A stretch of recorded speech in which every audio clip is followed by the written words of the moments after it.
Badan Penanggulangan Bencana Daerah Provinsi Sumatera Selatan menggelar rapat koordinasi teknis penanggulangan bencana tahun 2025. Rakortek digelar di kantor BPBD Sumsel Rabu 15 Oktober 2025 secara hybrid diikuti seluruh BPBD Kabupaten dan Kota se-Sumatera Selatan. Rapat ini mengusung tema sinkronisasi pelaksanaan standar pelayanan minimum Trans-Tribun Linmas Sub urusan bencana.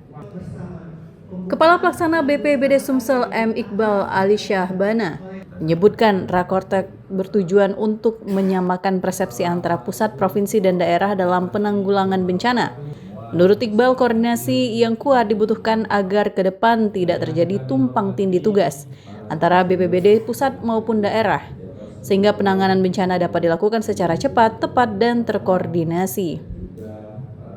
Data BPBD Sumsel mencatat sedikitnya ada 220 kasus bencana di wilayah Sumatera Selatan, meliputi kebakaran hutan dan lahan, banjir, longsor, hingga kebakaran pemukiman yang merusak infrastruktur dan tempat tinggal warga. Iqbal menambahkan kendala utama penanganan bencana masih terletak pada dana. Untuk itu melalui Rakortek ini, setiap BPBD, kabupaten dan kota didorong untuk memprioritaskan alokasi anggaran penanganan bencana di wilayah masing-masing. Alhamdulillah kalau untuk di provinsi kita sekarang sudah berjalan SPM Suburusan Bencana. Nah ini yang perlu kita sinergikan sampai ke level kabupaten kota sehingga nantinya ketika ada daerah yang